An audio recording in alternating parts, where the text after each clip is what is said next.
धन्य हैं जो लोग दुष्टों की युक्ति पर नहीं चलते और न पापियों के मार्ग में खड़े होते हैं और न ठट्ठा करने वालों की मंडली में बैठते हैं, परंतु वे लोग ईश्वर की व्यवस्था पर सदैव प्रसन्न रहते हैं।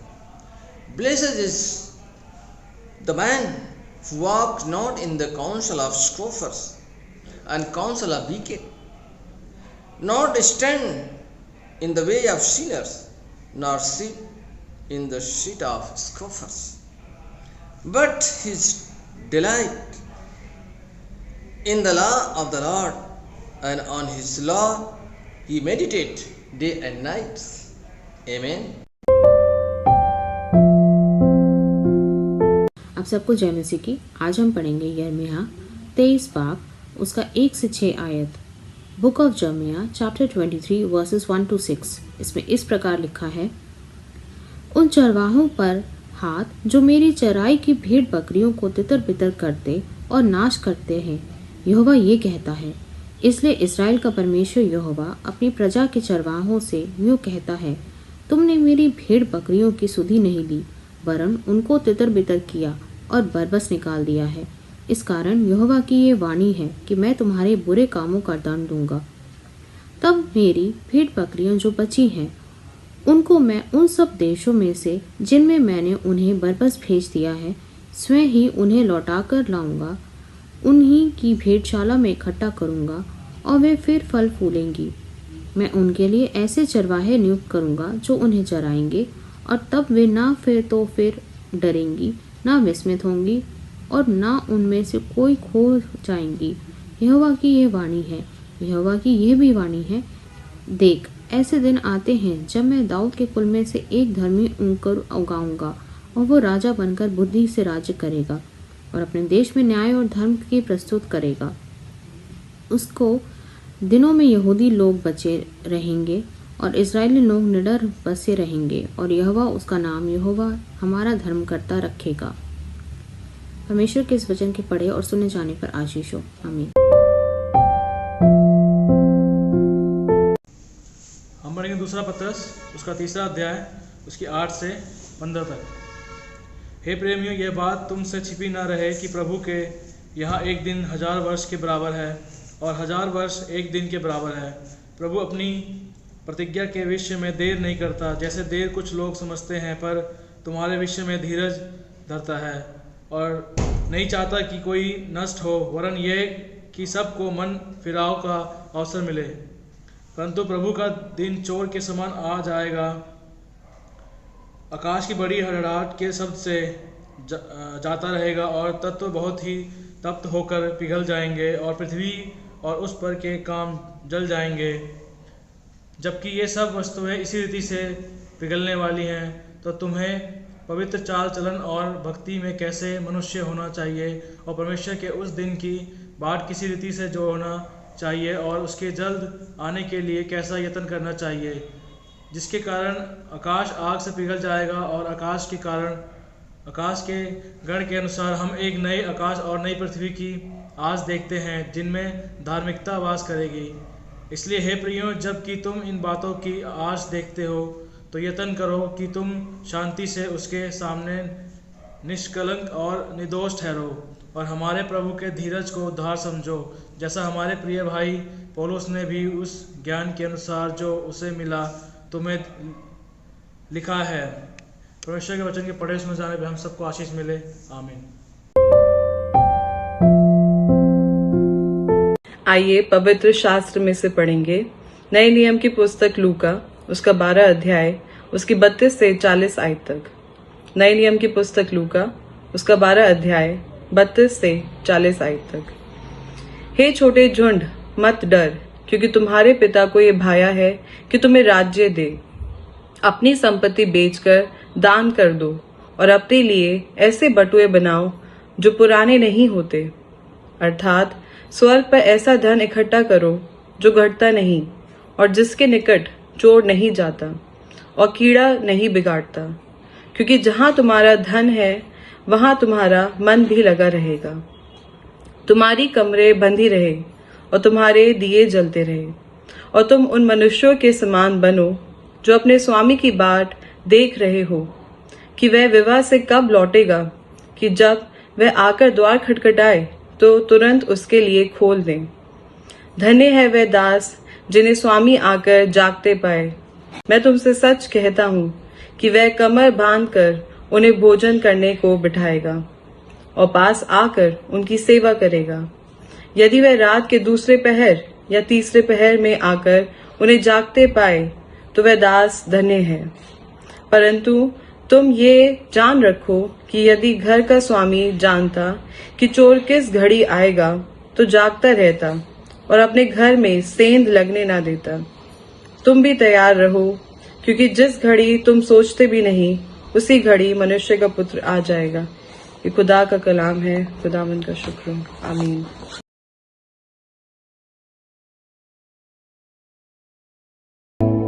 मेरी जिंदगी में आके मेरी जिंदगी बचा ली। मेरी जिंदगी में आके मेरी जिंदगी बचा ली। मेरे मसीहा तूने, मेरे मसीहा तूने मेरी जिंदगी में आके मेरी जिंदगी बचा ली।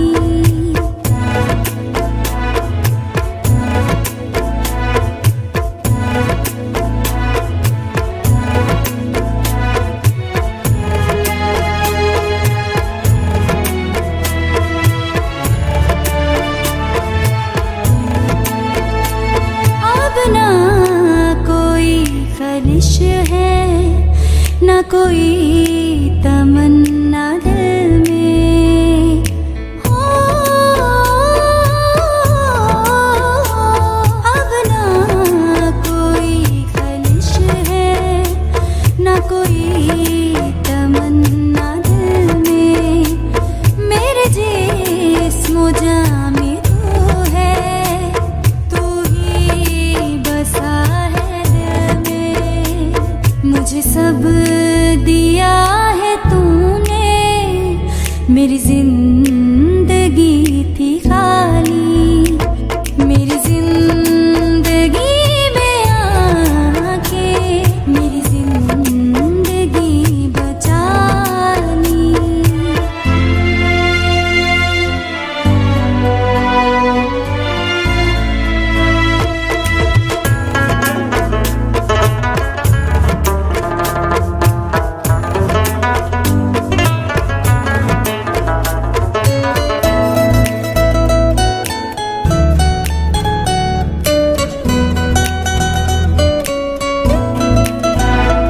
दुनिया की इंतहा तक तेरा नाम है मुबारक। हो दुनिया की इंतहा तक तेरा नाम है मुबारक। है बुजुर्ग सजदा करते, तेरा तख्त है मुबारक। तेरी सना यहोवा, मैंने जिंदगी सजा ली। मेरी जिंदगी में आके मेरी जिंदगी बचा ली।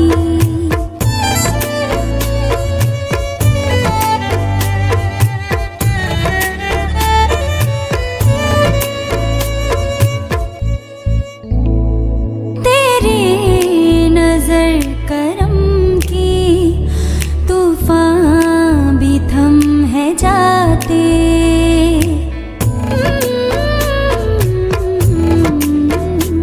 तेरी नजर करम की तूफान भी थम है जाते।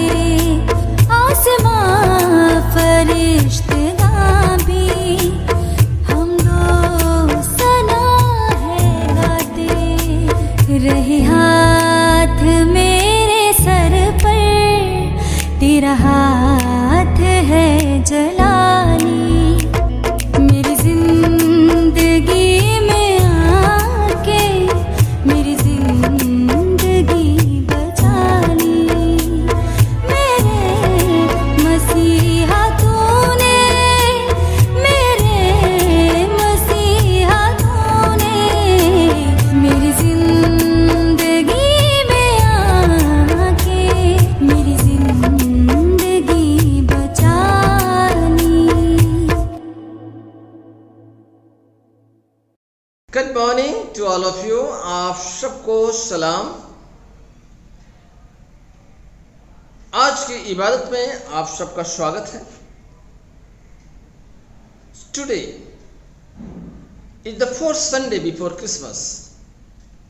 प्रभु यीशु मसीह की आमद का एक पहला रविवार यानी fourth Sunday before Christmas, Christmas से पूर्व चौथा रविवार। और आज का जो विषय है, थीम जो है, watching for Christ in patience and hope. धीरज और आशा के साथ प्रभु यीशु मसीह का इंतजार करना, प्रतीक्षा करना। और यहां पर जो वचन लिया गया है, खुदा का पाक कलाम लिया गया है, वह है इस प्रकार है, बुक ऑफ जरमाया और चैप्टर 23 वर्स 1 to 6। जर्मिया नबी की किताब, उसका 23 अध्याय की पहली 6 आयत। And Ephesians, 2 Peters chapter 3 verse 8 to 15। पतरस की दूसरी पत्री और उसका 3रा अध्याय और उसकी 8 आयत से 15 आयत तक। And Holi gospel according to St. Luke chapter 12 verse 32 to 40। मुकद्दस लूका इंजील से और उसका 12वां अध्याय की 32 आयत से लेकर के उसकी 40 आयत तक। यहाँ पर आज हम मनन करते हैं कि प्रभु की प्रतीक्षा आशा के साथ और धैर्य के साथ करना। आज की इस इबादत में आप सबका स्वागत है। Warm welcome to all of you in this online and offline service. हमारी ऑफलाइन की सर्विस ठीक 9 बजे है। आप लोग पार्टिसिपेट कर सकते हैं। बस उसमें एक सरकार की गाइडलाइन है जो कोरोना वायरस के बारे में, you all knows, please follow the government guidelines. God आप सबको बहुतायत से आशीष दे। और यहाँ पर देखते हैं आज कि आशा और धीरज से मसीह की प्रतीक्षा करना, और हम किस तरह से उसकी प्रतीक्षा करना है मसीह की। आइए खुदावन के पाक कलाम से जरा इस पर हम मनन करते हैं। प्रभु यीशु मसीह के वचन में उसका 12वां अध्याय, जो लूका रचित सुसमाचार 12वां अध्याय और उसकी चंद आयतें जो है, देखें कि किस तरह से कहता है आशा और धीरज। सिर्फ यहां 2 बातें हैं, पेशेंस एंड होप। अपने जीवन में कभी आशा नहीं छोड़नी चाहिए अजीजों। एक इसी के ऊपर मैं एक छोटी सी, सबसे पहले एक कहानी बताता हूं। जापान देश की एक घटना है।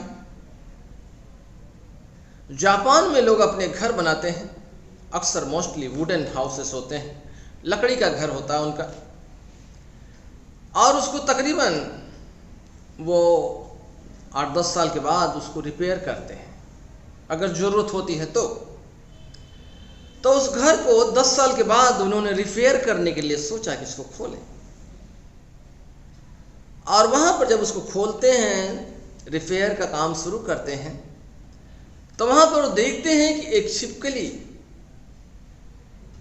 कि एक टांग जो है, एक पैर जो है, वहाँ पर कील के साथ गड़ा हुआ है।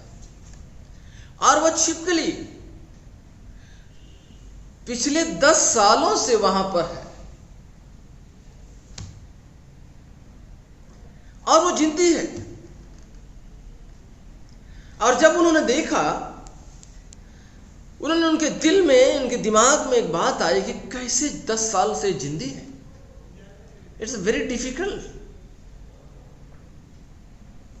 इसको तो खत्म हो जाना चाहिए था, जो हिलना डुलना, इधर उधर आना जाना, इसका भोजन कहां से आता है? That is the main thing. So अजीजों, उन्होंने इंतजार करने लगा कि बैठे थोड़ा समय देखते हैं क्या रीजन है इसका ऑब्जर्वेशन करते हैं। देखा कि एक छिपकली आती है और अपने मुंह में कुछ दाने हैं खाने के,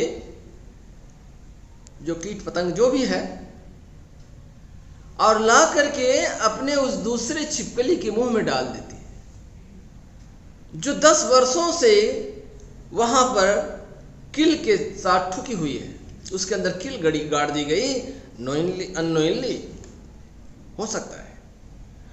और वहां पर जब लोगों ने देखा कि वह 10 वर्षों से, 10 सालों से वह जो है आज it is, that is means उस छिपकली ने कभी निराशा नहीं छोड़ी। कभी जीवन में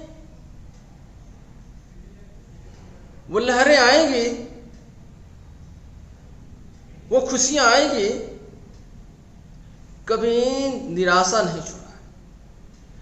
कभी उसने अपने जीवन में आशा रखना नहीं छोड़ा। आशा जो है, आशा में बनी रही, धैर्य में भी बनी रही, पूरा धैर्य। कभी तो आएगा हमारे जीवन में ऐसा मौका। तो अजीजों, ये चीज दिखाता है, ये चीज सिखाता है हमें कि वी लव वन अनदर, एक दूसरे से प्यार करें। एक छिपकली अपने मित्र का, अपने कंपेनियन की कितनी मदद किया 10 वर्षों से। उसने सोचा कि मैं हूं,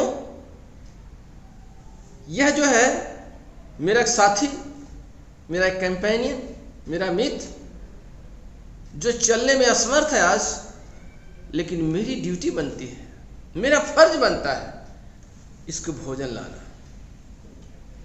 क्या अजीजों, दोनों में से एक ने भी आशा नहीं छोड़ी, दोनों में से एक ने भी कभी निराश नहीं हुए, दोनों में से एक ने अपना धैर्य नहीं खोया और कंटिन्यू एक दूसरे के साथ लगे रहे। एक दूसरे को जिलाता रहा, भोजन लाता रहा।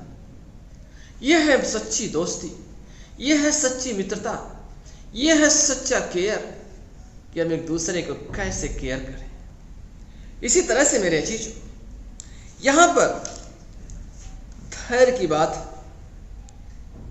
आशा, पेशेंस, ये रखना है हमारे जीवन में, या मसीही जीवन में। इवन द आम आदमी, हर एक व्यक्ति के जीवन में, चाहे वो किसी भी फेथ का हो, किसी भी विश्वास का, धैर्य बहुत जरूरी है। चाहे वो किसी भी विश्वास में हो,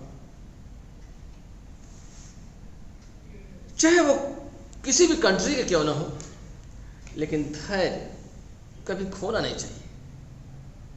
अपना पेशेंस और वह धैर्य, Christian must not only keep the lamp of patience.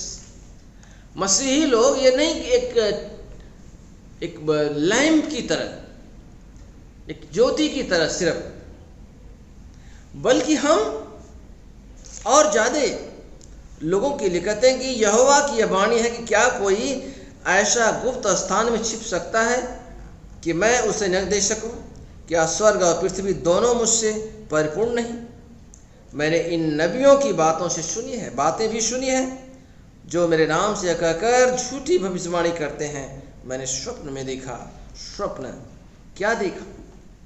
यहाँ पर जो है, ये बातों को हम देखें कि खुदावन का कलाम जो है, परमेश्वर का जो वचन है, हमारे जीवन में हमें किस तरह से हमें आशीषित करता है। मेरे जीजो, परमेश्वर का वचन हमें संभालता है। खुदा का कलाम जो है कि प्रभु यीशु मसीह कहते हैं, क्या भोजन प्राण और वस्त्र से शरीर बढ़कर है। देखिए, क्योंकि भोजन से प्राण और वस्त्र से शरीर बढ़कर है। कौवों पर, पक्षियों पर ध्यान दो, वे न बोते हैं न काटते हैं, उनके भंडार और खत्ता भी नहीं होता, तो भी परमेश्वर उन्हें पालता है। तुम्हारा मूल्य उन पक्षियों से भी ज़्यादा है। यहाँ पर कितनी बड़ी बात खुदा का कलाम हमें सिखाता है कि जो पक्षी हैं, वह छिपकली नहीं बोती है, वह छिपकली के पास कोई खेती नहीं थी, लेकिन किस तरह से इस दुनिया में रह करके उस ऊपर वाले ने सब पर मेहर कर रखी है, सब पर करुणा बरसा रखा, उसने सब पर दया करता है। कदा तुम्हारा मूल्य तो पक्षियों से ज्यादा बढ़ करके है। So we must always keep patience। हमें धैर्य रखना है। हमें अपने जीवन में बहुत सारी कभी कभी समस्याएं आती हैं, परेशानियां आती हैं, मुश्किलातें आती हैं, लेकिन उन मुश्किलातों में, उन परेशानियों में, उन समस्याओं में कभी धैर्य नहीं खोना चाहिए। आशान्वित रहो, बी पेशेंस, अपने जीवन में आशा रखें। कभी भी इस दुनिया में धैर्य के साथ अपना जीवन बिताएं। कहता है कि तुम कौन हो जो चिंता करके, अगर चिंता करने से कुछ काम बन जाता है, लेकिन चिंता करने से कुछ होता नहीं है, बल्कि चिंता से अपना शरीर, कहते हैं चिंता चिता समान होती है। So be happy, खुश रहें and make others happy, दूसरों को भी खुश रखें। पेशेंस को कभी न छोड़ें, धैर्य को कभी न खोएं। दूसरी बात, आशा। आशा हम देखिए, कहते हैं इसलिए तुम सब में से छोटा काम भी नहीं कर सकते, तो बड़ी बातों के लिए क्यों चिंता करते? जब छोटा सा, बड़ी बातों के लिए कहते हैं वे न परिश्रम करते न काटते, तो भी तुम्हारा परमेश्वर उन्हें देता है, उन्हें पहनाता है, उन्हें सब कुछ देता है। इस बात की खोज में रहो क्या खाएंगे। तुम इस बात की खोज में न रहो कि क्या खाएंगे क्या पिएंगे,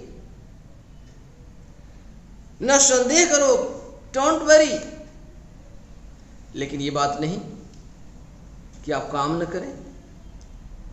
कोई ये सोचे कि मुझे बोर्ड का एग्जाम लिखना है और वो मैं पढ़ाई न करूं तो पास हो जाऊंगा। ये आपको एग्जाम के लिए तैयारी करनी है। You have to work hard. आपको पढ़ाई करनी है, आपको डिग्री लेनी है, तो you have to do hard work. कोई भी एजुकेशन, प्राइमरी से लेकर के डॉक्टरेट लेवल तक का मेहनत करनी है। ये नहीं कि हम नहीं कुछ करें और हमारे पास आ जाएगा, ऐसा भी नहीं है। इसके लिए सोचिए। इसलिए कहते हैं कि परमेश्वर में कहते हैं कि अपने जो लोग हैं जो परमेश्वर पर हैं, दान, यहां पर कहते हैं स्वर्ग में धन, जो यहां करता है वो स्वर्ग में धन इकट्ठा करता है। और बंदीगिरी, कहते हैं तुम्हारी कमरें धन्य वे दास जिन्हें स्वामी जागता पाए। Be alert. देखिए लिखा है ना कि तुम्हारी कमरें बंधी रहें, तुम्हारे दिए जलते रहें। तुम्हारा कमर कस लो, तुम्हारा दिए जलते रहें का मतलब आप कभी भी आशा में, कभी निराशा मत हो, कभी हमेशा आशान्वित रहो। दिए जलते रहें, आशा के दिए जलते रहें, आशा के दिए जलते रहें। कमर बंद कास करके अपनी आशा से बिल्कुल दृढ़ रहो कि एक दिन अपने लक्ष्य को पाना है, अपने उस गोल तक हमें पहुंचना है। जो अपने स्वामी की बाट को देख रहे हैं, यानी वो एक दिन वहां पर आएगा, खटखटाएगा तुम्हें, तुम खोलो। धन्य है वे दास जिनके स्वामी जब आए तो उन्हें जागते हुए पाए। और इसलिए कहते हैं कि यहोवा यह कहता है कि तैयार रहो। खुदा बड़े अद्भुत तरीके से काम करता है, वेरी मिरेकुलसली चमत्कार करता है। इसलिए मेरे जीजो, अपने जीवन में निराश ना हो, धैर्य रखें। धैर्य रखना बहुत जरूरी, पेशेंस रखना जरूरी है, और आशा भी होना जरूरी है। और तीसरी बात, प्यार होना जरूरी है। पौलुस कहते हैं अपनी पत्री में, पहला कुरिन्थ के 13वें अध्याय में, कि विश्वास, आशा और प्रेम, ये तीनों अस्थायी है, पर इसमें सबसे बड़ा प्रेम है। इसलिए मेरे जीजो, हम धैर्य को न छोड़ें, आशान्वित रहें और प्रेम में बने रहें, प्रभु के प्रेम में बने रहें। प्रभु आप सबको आशीष देगा। कभी निराश न हो। समय आता है, परिस्थितियां बदल जाती हैं। और छिपकली के जीवन में देखिए, उसके जीवन में उसके पैर में कील चुभ गई थी, और सारी जिंदगी 10 साल तक वैसे रही। उसने धैर्य नहीं छोड़ा, पेशेंस था उसके अंदर दूसरे मित्र के प्रति। जो मित्र अपने मित्र को देता है, आशान्वित रहे कि एक दिन यह कील जरूर निकलेगी। इसलिए एक दिन हम आशा रखें और मेहनत करते रहें, परिश्रम करते रहें, और अपने मंजिल तक को हासिल करने की कोशिश करें। हमारा एक लक्ष्य होना चाहिए, हमारा एक गोल होना चाहिए कि one day I will reach my destination. अपने उस गोल को हमें प्राप्त करना है, धैर्य के साथ, आशा के साथ, प्यार के साथ। प्रभु में बने रहें। प्रभु आप सबको आशीष दे। आमीन। ईमान रखते हैं, वे आसमान और ज़मीन और सब देखी और अनदेखी चीज़ों का खालिक है। हम एक खुदावन यीशु मसीह पर ईमान रखते हैं, जो खुदा का इकलौता बेटा है। वह अजल से बाप से मौलूद, खुदा से खुदा, नूर से नूर, हकीकी खुदा से हकीकी खुदा, मसनू नहीं बल्कि मौलूद है। उसका और बाप का एक ही ज़ौहर है। उसके वसीले से कुल चीज़ें बनी। वह हम इंसानों के लिए और हमारी नजात के वास्ते आसमान पर से उतर आया। रूल कुदूस की कुदरत से कुंवारी मरियम से मुजस्सम हुआ और इंसान बना। पैंतुस पिलातुस के अहद में हमारे लिए मसलूब हुआ।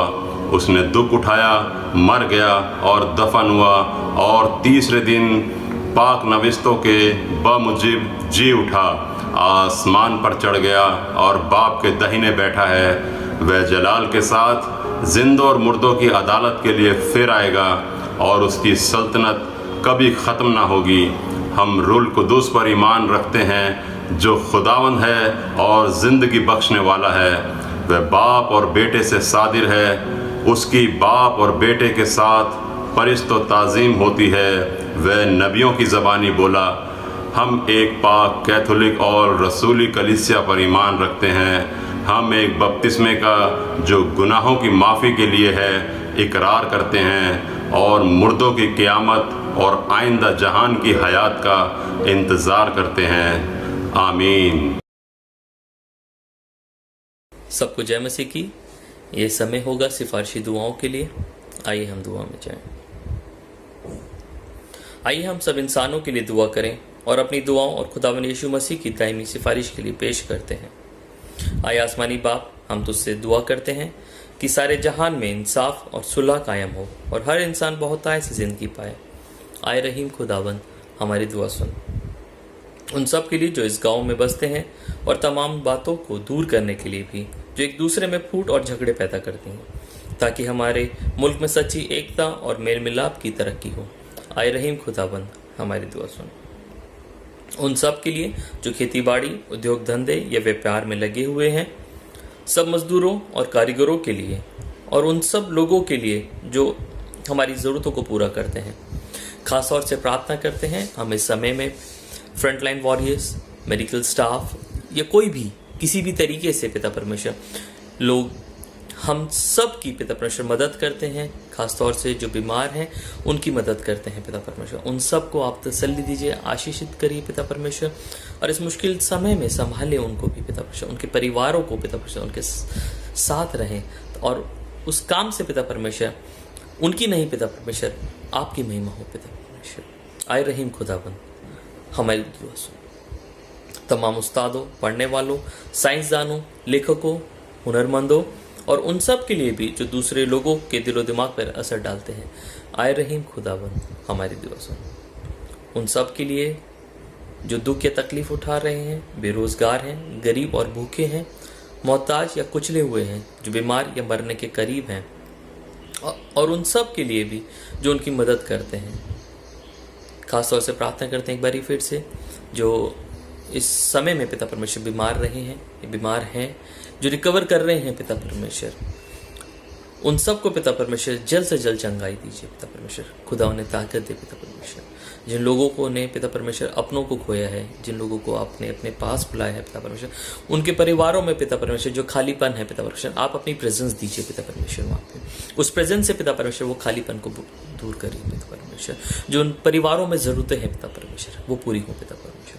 इस मुश्किल समय में जिन्होंने भी अपनी नौकरियां खोई हैं, अपने कामों में पिता परमेश्वर प्रॉब्लम्स पाई हैं पिता परमेश्वर, या किसी भी तरीके से पिता परमेश्वर मुश्किल में है पिता परमेश्वर, उन सब को पिता परमेश्वर तसल्ली दें पिता परमेश्वर। उनके दिमाग को पिता परमेश्वर, उनके सोच को पिता परमेश्वर आप कंट्रोल करें, ताकि कोई भी ऐसा गलत कदम ना उठाएं इस मुश्किल समय में पिता परमेश्वर। और इस मुश्किल समय में पिता परमेश्वर आपकी महिमा करें पिता परमेश्वर, और आपकी महिमा करते हुए पिता परमेश्वर इस मुश्किल समय से पिता परमेश्वर आप उन्हें बाहर निकालें पिता परमेश्वर। उनको तसल्ली दीजिए पिता परमेश्वर। आए रहीम खुदा हमारी दुआ सुन। उन सब के लिए जिन्हें इस मुल्क और दूसरे मुल्कों में इख्तियार दिया गया है, खासकर हमारे राष्ट्रपति, प्रधानमंत्री, इस सूबा के गवर्नर और मुख्यमंत्री, और उन सब के लिए भी जो भी किसी तरीके का इख्तियार रखते हैं, आए रहीम खुदाबंद हमारी दुआ सुन। सब मसीह लोगों की एकता, मेल मिलाप के लिए, दुनिया में उनके मुनासिब तौर से गवाही देने और खिदमत करने के लिए, आए रहीम खुदाबंद हमारी दुआ सुन। इस मुल्क में तेरी कलीसिया के लिए, उनकी कलीसियाओं और रहनुमाओं के लिए, खासकर हमारे मॉडरेटर, दक्षिण भारत की कलीसिया के मॉडरेटर और मार्थोमा कलीसिया के मेट्रोपॉलिटन, हमारे बिशप और तेरी कलीसिया के तमाम खादिमों के लिए, कि वह अपनी खिदमत को वफादारी से बचा लाए। आए रहीम खुदावंद हमारी दुआ सुन। कि बख्श कि तेरे उन तमाम लोगों के साथ जिन्होंने वफादारी से इस दुनिया में तेरी खिदमत की है, हम भी तेरी बादशाही की अब्दी खुशी में शरीक हों। आए रहीम खुदावंद हमारी दुआ सुन। आए आसमानी बाप, अपनी बादशाही जल्ला और हमारी इन दुआओं को कबूल फरमा, जो हम तेरे बेटे अपने खुदावंद और मुंजी यीशु मसीह के वसीले से पेश करते हैं। आमीन। आइए हम प्रभु की प्रार्थना करें। As our saviour Christ has taught us, so we pray. Our Father in heaven, hallowed be your name, your kingdom come, your will be done on earth as in heaven. Give us today our daily bread, forgive us our sins as we forgive those who sin against us. Do not bring us to a time of trial, but deliver us from evil. For the kingdom, the power and the glory are yours, now and forever. Amen. The peace of God which passes all understanding, keep your hearts and mind in the knowledge and love of God and of His Son Jesus Christ our Lord. And the blessing of God Mighty, the Father, the Son, and the Holy Spirit be among you and remain with you always. Amen.